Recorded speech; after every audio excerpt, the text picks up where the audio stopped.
So although we are talking about studio sound today, I want to cover just a couple of things about sound in general and sound fields and what sound fields are. It will help you out there, and it'll help make a little bit more sense of why this is different in here.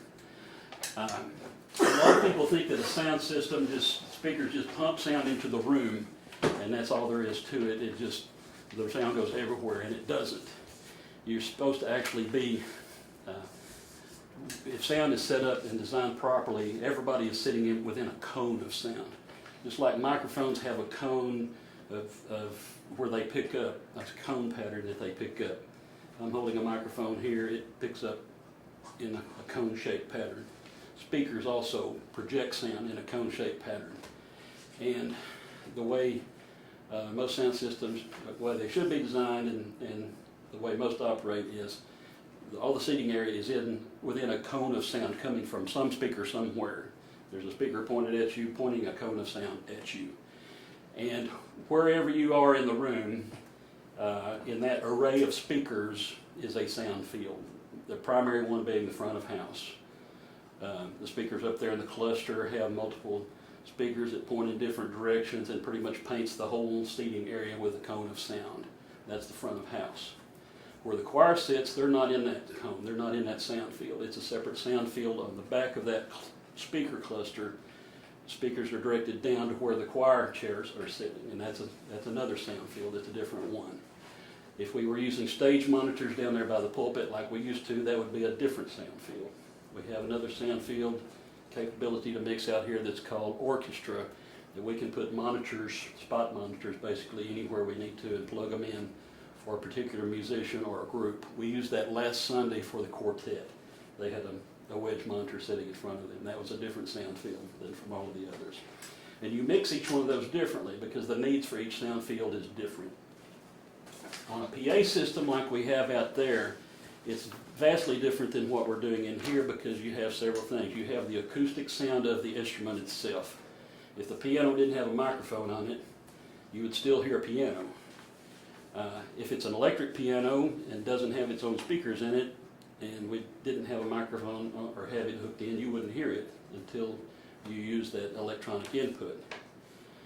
And then you also have the sound of the room itself. The characteristics of the room change the sound. They shape the sound. They make it very different.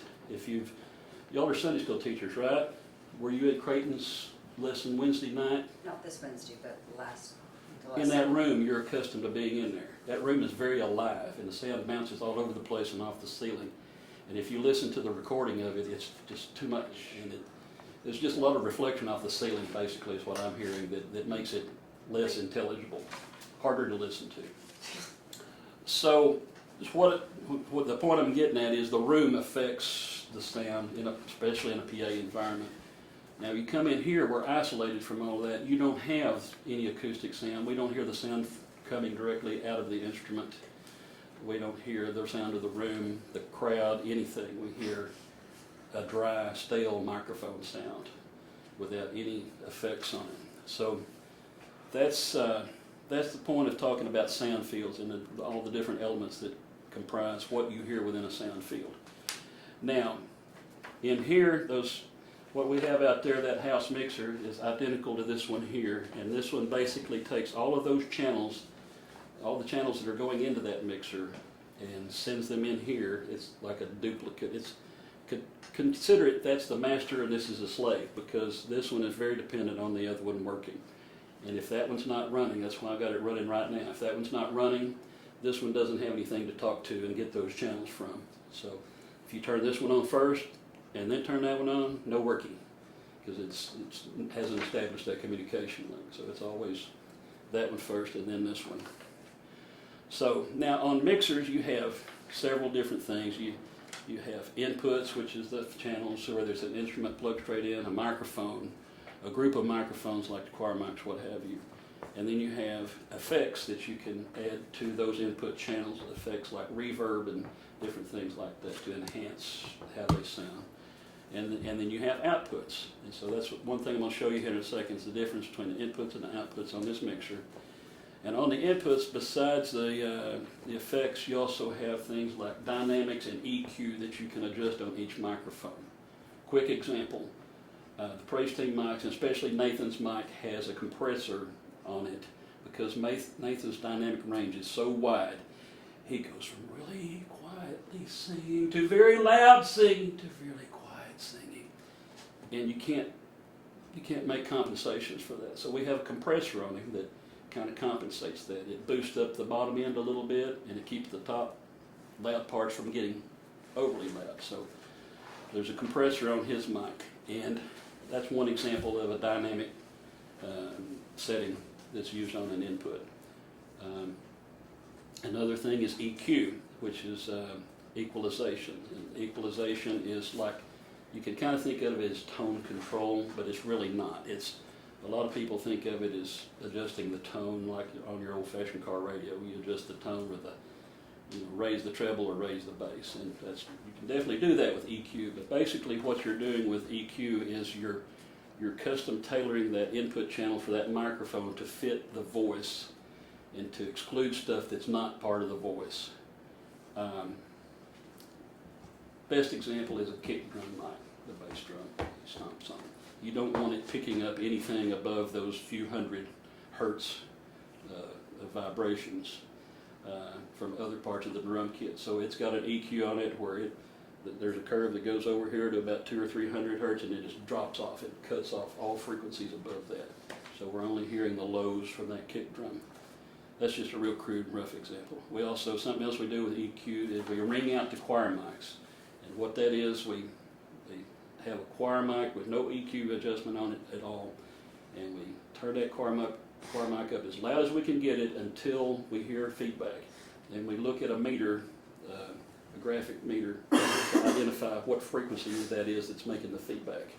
And then we go into the EQ and we pinpoint that frequency and cut it out completely. We cut out that frequency as much as we can, and it makes the feedback go away. So that lets us raise the gain on the microphone even higher, get more performance out of the mic without that feedback. And so you go through several iterations of that to get a choir microphone tuned up to its optimum level. And those are settings that kind of stay in the board, stay on the system here until things get moved, changed around, reoriented. Then we might start from scratch and redo the choir mic, ring them out again. Those are just a quick few examples of EQ.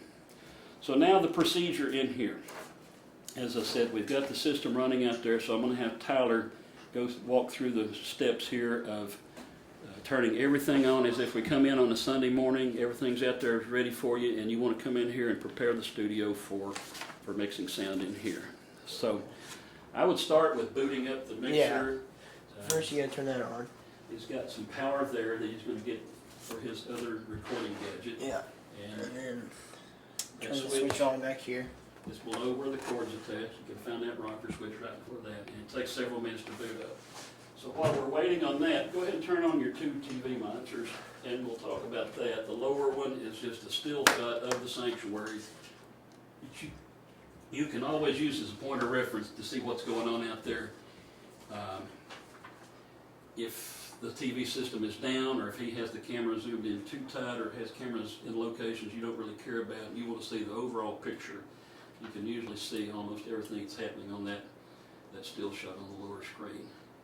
And then the upper screen gives you whatever he's doing next door with the cameras. He selects a camera for preview and gets his zoom and pan and everything like he wants it in the preview, and then he sends it to program. And that's what goes into recording, to the recordings, and sends to our television network, and also goes, once we get this live streaming thing ironed out, it'll be the same thing you see in the live stream.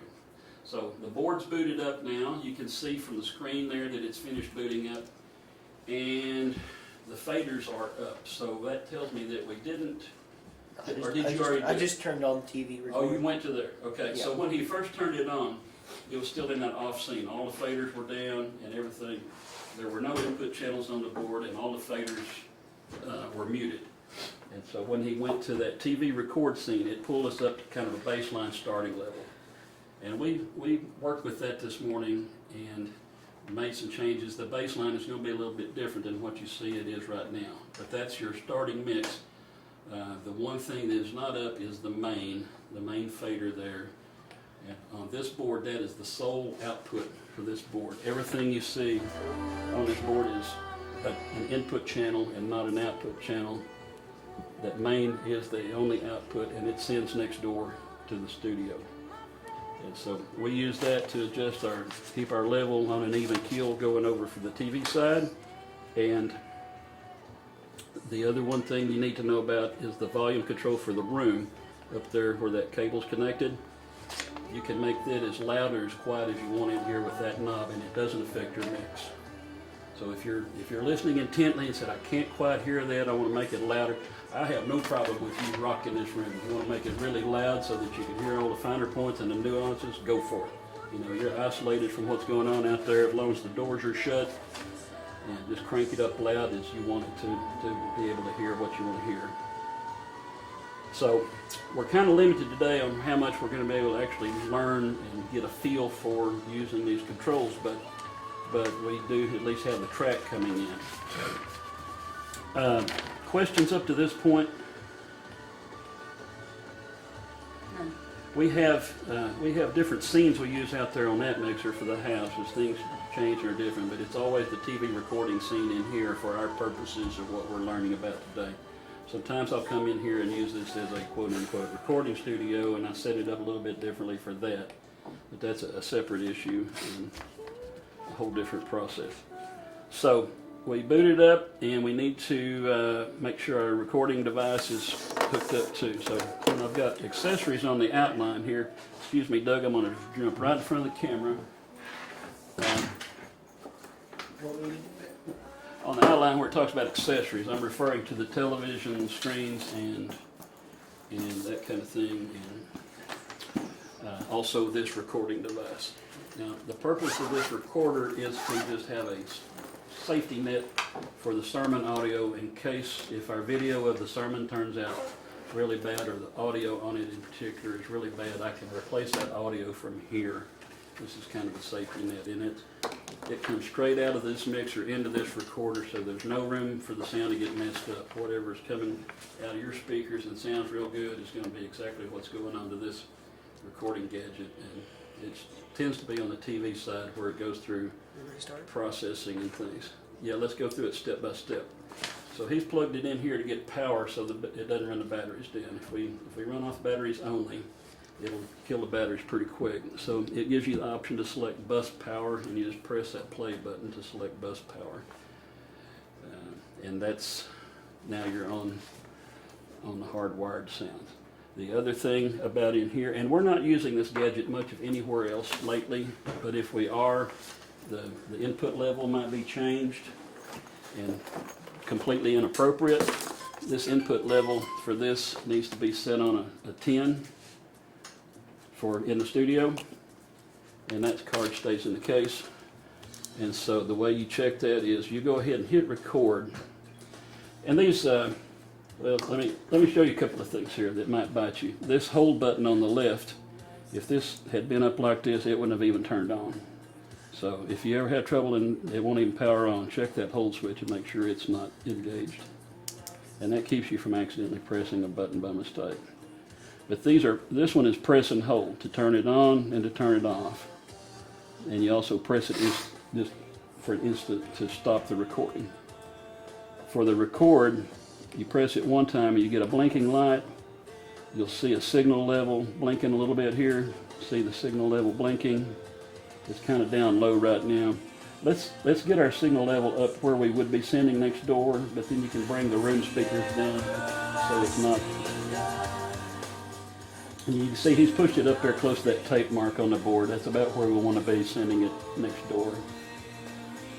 And so all I'm doing right now is just getting the level set and checking it. If you needed to change the level, it's these buttons right here.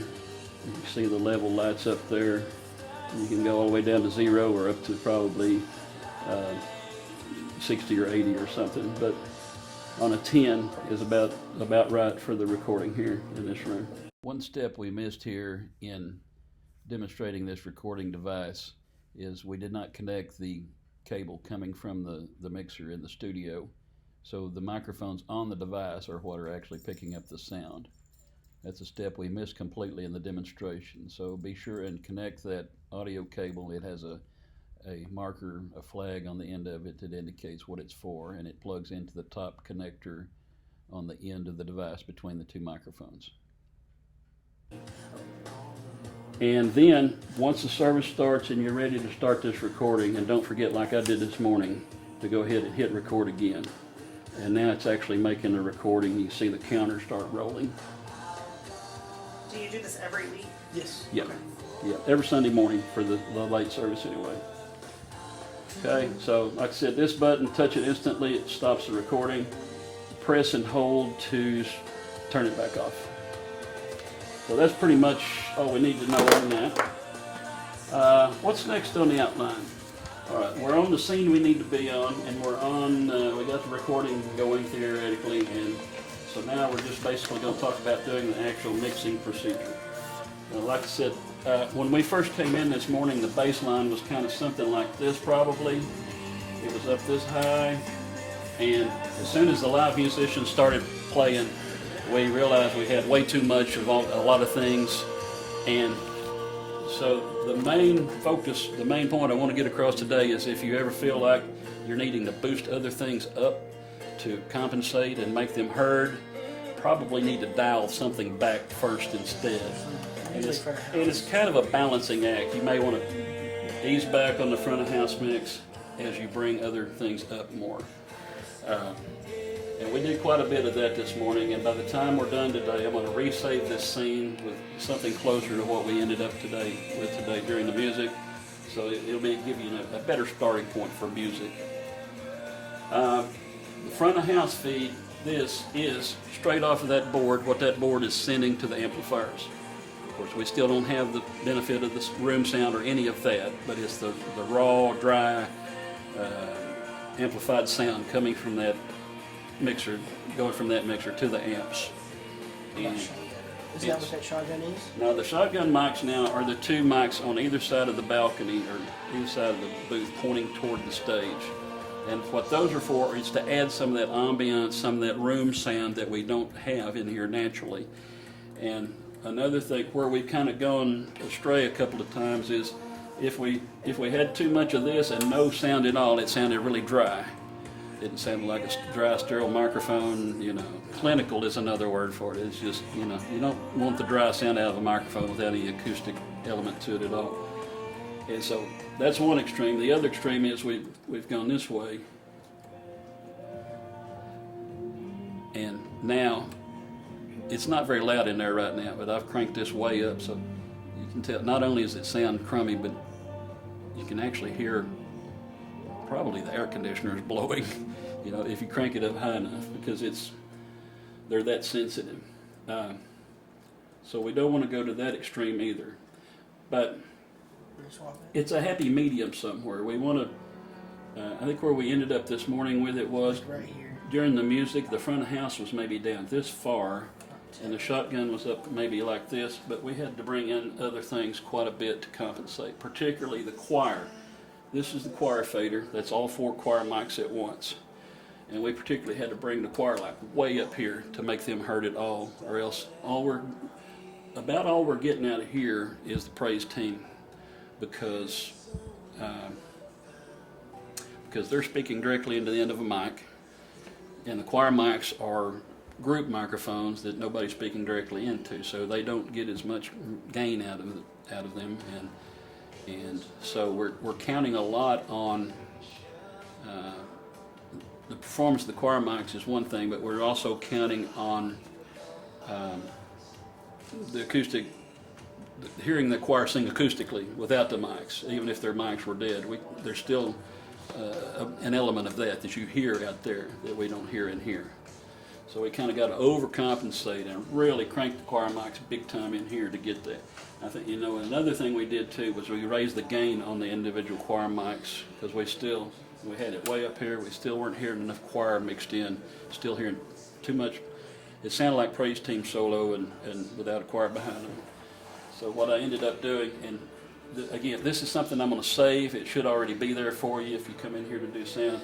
This should already be there for you, but these individual choir mics are over here on this layer, and so we really raised them up a bunch. The gains on these were pretty far down, and we had raised these up a bunch during the service today. And unfortunately, those changes didn't get saved, so a little bit of guesswork involved here. Did you happen to remember if we cranked them all the way wide open? I don't think we did. I think we You put see, them right now, that choir mic is up so high that it's actually picking up a little bit of what's coming out of the room noise, so that's probably a little extreme, but we can dial those back a little, and we'll probably set them all about right there and save that level, and it'll be much better for next week. So the other thing about knowing where these choir mics is if you notice there's an ugly voice sticking out from somewhere and you don't know where it's coming from, you might be able to tell by looking on here if you see somebody standing right behind a mic singing their guts out, a particular one. And they're in sequence here from left to right, 25, 26, 29, 30. That's the sequence they're in. So if you say, I see so-and-so behind that second mic there, and it's really annoying, you can come to that second mic and pull it down and probably remedy your problem. That was exactly what was going on Sunday a week ago when the service first started. It was awful. And there was somebody with a microphone right in their face. So know that that's available to you. It's on this layer C, is where the choir microphones are. Normally you don't even have to worry about them or mess with them because you got all the master control over all four of them at once there. And if you ever need to tinker with one of them in particular individually, then you can come over here and do that. Layer B is most of the wireless mics, and layer E is most of the instruments. Questions up to this point? Will you be reviewing where you want your lights and how far you want them? Yeah, when the music's at its loudest, we generally want it not going past that tape mark. You know, if it blips one bulb past the tape mark once in a while, that's not bad. But if it's constantly, crank it on up there where it is. We're not going to hurt anything right now. Really push it. Get it on up there. push it? Yeah. If it's like that, it's going to be blaring on the recordings and not good. So even no matter what Mark does, they can adjust it down on that side. But once it gets there, if it's peaking, what they call peaking, if it's peaking when it gets over there, it's not going to sound better just by turning it down over there. It's still going to sound ugly. So that tape mark is kind of a good benchmark, and when the music's at its loudest. And then on the recording, Mm-hmm. do you match the two, or where does the... On this recording, we don't worry about it. We just set it on that number 10, the number 10 before you start, and whatever it is, it'll be fine on here. That's the reason. As long as we're in that range coming out of this mixture, then that number 10 on here will be really good. And if we're doing what we just did with it peaking up there, it's even going to be bad on this recording too. So at one time, I know we were looking at that and we were watching this to make sure the level was not bad on here and making the changes on here. But that's a more difficult approach. The easier approach is to just make sure it's good here and make sure the starting input level is good before you start here, and it should be golden. So hearing the choir, we talked about the level meter, adding some ambiance from the shotgun mics and so forth. The front of the house is kind of your baseline starting mix, and we know about that the main is the master output level that gets sent next door, and the control knob up there is how loud you want it in the room with you here. So questions up to that point, anything at all? The next thing we're going to do is make some changes here according to the picture that Tyler's sent to me earlier, and I've already made some of those changes over here on those choir mics.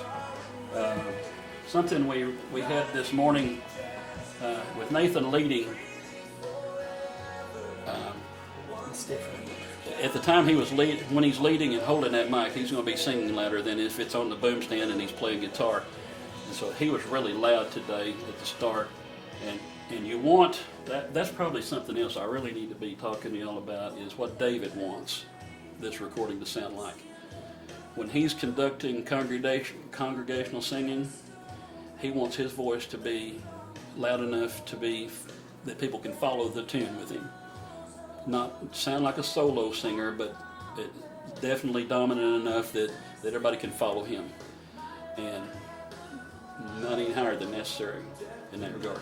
Then the praise team is just, or Nathan is just a smidge below him. Definitely won't be able to hear Nathan, just a smidge below the worship leader's voice. Again, not a solo. And then the praise team level, all just a smidge below Nathan. And you want to be able to hear them. The real purpose of the praise team having microphones, and this is a dirty secret, I don't know if I ought to put this on camera. Their main purpose, the goal of having the praise team is to lead worship, helping in lead worship and encourage congregation to sing along. But the reason they got a microphone is to go back through the choir monitor so that the choir can piggyback off their voice and follow them if they don't know their part. Because they're all singing without music. And so that's the purpose of having the praise team, is primarily for the choir to follow and not for them to be performing or for their voices to be heard above the choir. But a lot of time that's what we end up with if we don't go through all the necessary hoops in here to dial everything in and out, up and down to make it right. So now I say that in this context. When they're acting as the praise team, they're that way. But if they're doing something different like they did today, I think the invitation was just Nathan and Gina, wasn't it? They rehearsed it that way. They rehearsed it that way anyway. It's just Nathan and Gina rehearsed the invitation. And so theirs was kind of different. And there wasn't a choir behind them, so you wouldn't treat them like praise team voices in that instance. They would be more heard. Now, is that not something the front of the house would do, and or do we adjust that here too? Well, you have complete, well, if the front of the house is doing their job, whatever's coming in on that channel is going to be pretty good there where you want it. But it's not always a direct correlation to how good the mix sounds out there as to how it ends up in here, because voices are so different. For instance, Tracy Huff, her voice really penetrates, and in the room there it really punches through. Even when her mic is turned down lower than the others, her voice still punches through in the room. But in here, it wasn't punching through this morning. The other voices were kind of. So it's close. If you rely on the front of house mix a lot, it gets you close, that level. But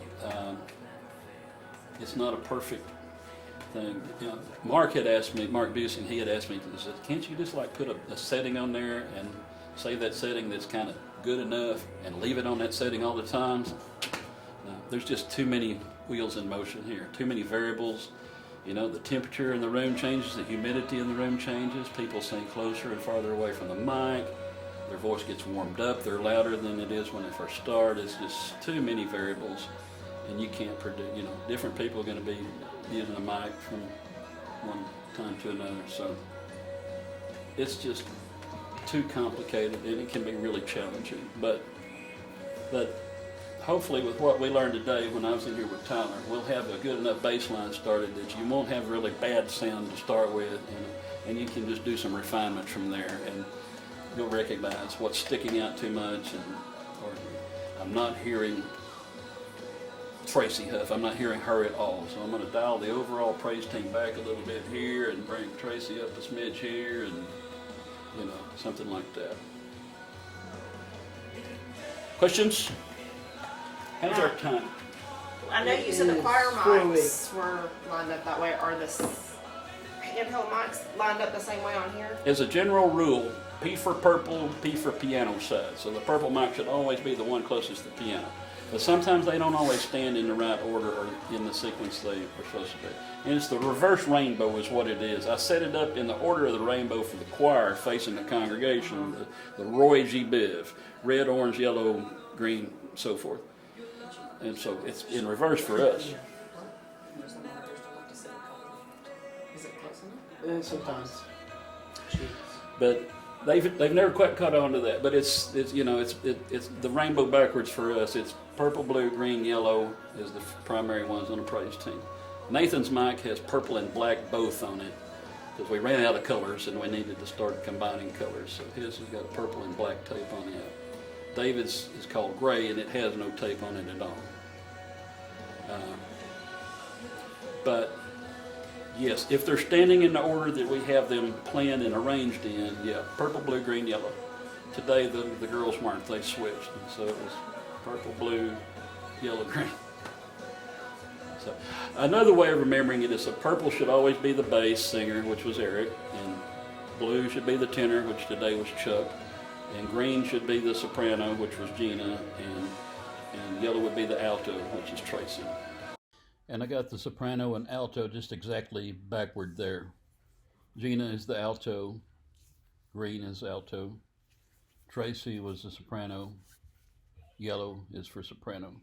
So you're acquainted enough with music to know those 4 parts, and that'll help you too, to know who's got what. Those are good questions. I'm glad you asked. You're gonna go over anything in case something's missing and we have to move it down? 'Cause we had On to do the that board. 1 week. On the board, yep. If y'all are Oh, sure, yeah. you're sure you don't have any other questions up to this point. You shouldn't have that presented, but well, It did.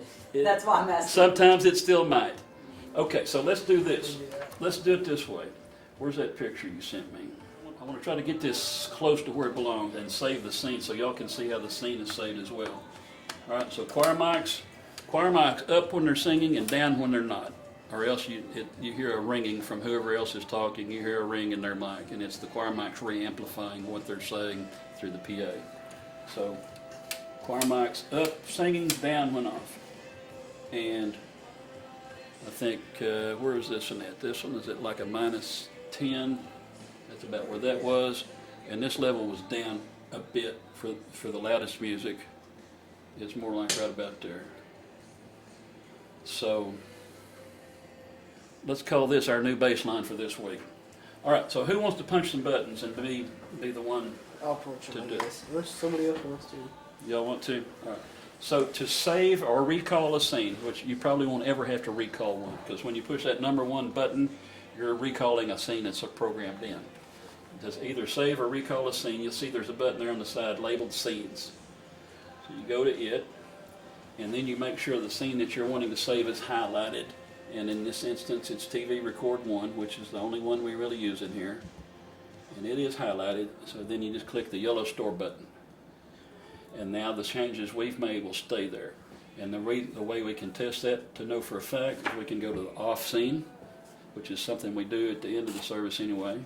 You can see all the channels went away. There's only 1 input left on the board, and it's muted. And that's the way we leave it before we power it down. Now go back to your TV record. Bam, it's right back exactly where we programmed it.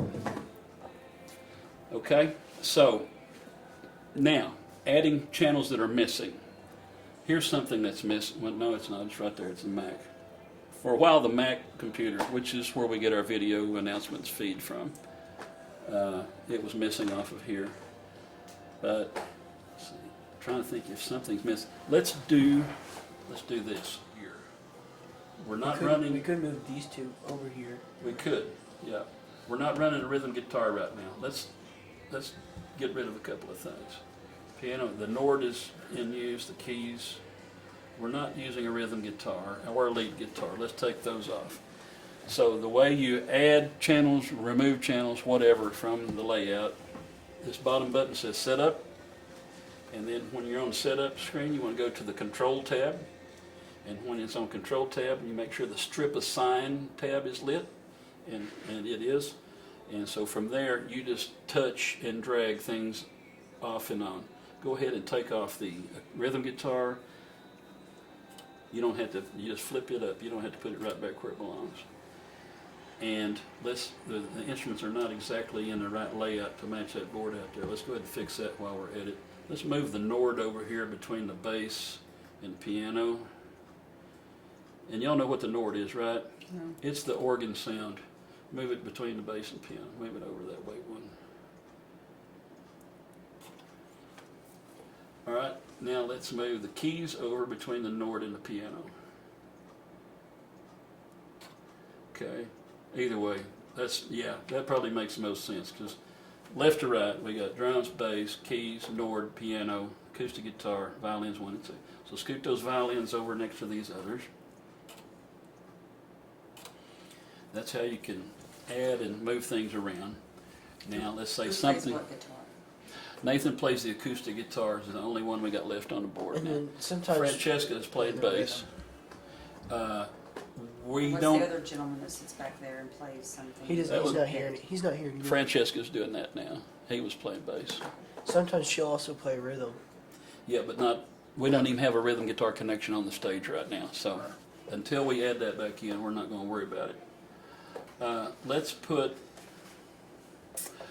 Let's leave these right here since they're kind of primary and belong with this stuff, and let's add in the 2 mics that the children are going to use in the next couple of Sundays, which is jacks 1 and 2. They're all, I don't even know what they're labeled on there, but they are going to be in the number 1 and 2 spots. Oh, Jack 1 and 2. Yeah, jack 1 and jack 2.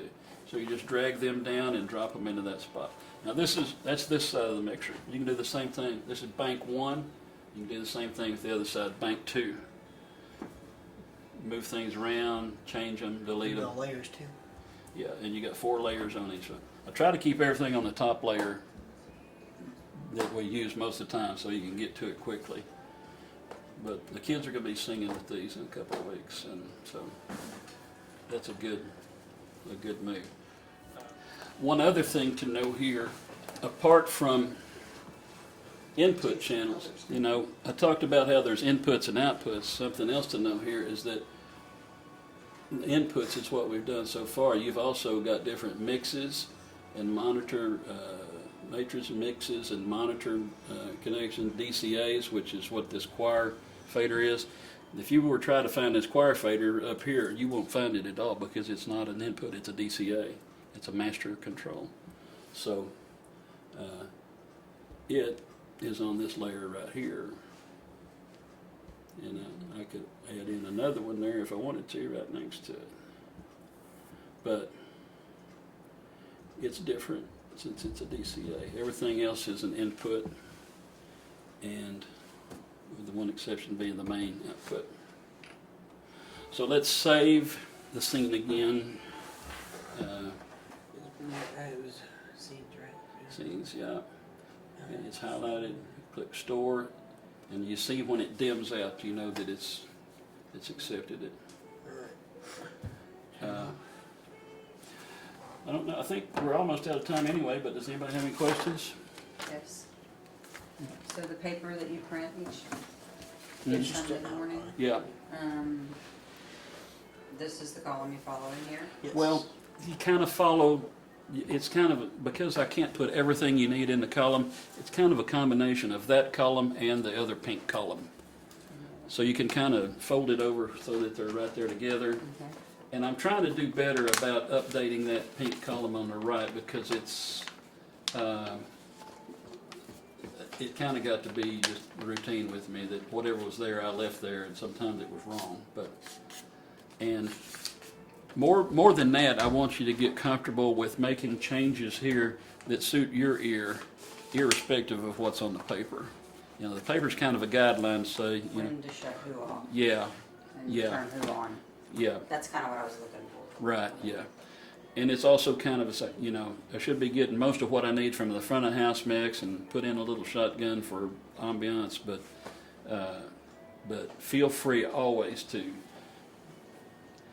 subtract and add somewhere else. It's like I think the first thing I told Tyler this morning was everything was so loud on that one fader. We definitely don't want to start adding to it. It's loud enough already. We don't want to start adding before we do some subtraction first. On the fader. Yeah, What's the yeah, fader? on the front of house feed. So to wrap it up, let's just film the shut-off procedure, which we go to the off scene and do the shutdown sequence. Power down. You say yes, and if you haven't actually touched it, take a turn and come up here and feel where that cord, you can always find it right under where that cord's attached. You can feel that switch right below it. It's a rocker switch that goes sideways. And so I'll leave that for y'all to, once it's flipped, don't flip it back on. Flip it? Yeah, you can go ahead and kill it. But, And then the room TVs. yep. Turn off the TVs. Everything you turned on, turn back off. And this can go back out in the booth and hang on the peg out there because we're using it mostly in here. But if I need to grab it to use down the hall or something for sometimes I take it down in the choir room and record an audition with it. So if I'm needing it for something like that, so that I don't have to come in here and unlock, I can get it out of the sound booth easier than. But for general purposes, standard operating procedure, this will hang on the peg out there in the booth, and just bring it in when you come to do the studio, and when you finish up on your way out, put it back out there. What's the timing on when you shut down? We are recordings over here as soon as he says, let's pray. Yeah, But usually it tells you right here. Yeah, you'll need to leave it on so that y'all are still aware of what's happening until you're ready to leave, or until the service is definitely over. If you hear that they completely ended, then you can go ahead and kill it. But once he stops the recordings, you don't really have to worry about what it sounds like anymore. You're just leaving it on basically for benefit of knowing what's happening out there, and hearing that when the service has ended, so that You know when to- yeah, and just keep the sound on as long as you need it for that, and then you can go ahead. In fact, you can go ahead and pack up this and turn off TVs and whatever else you want to do until you're through with the sound. But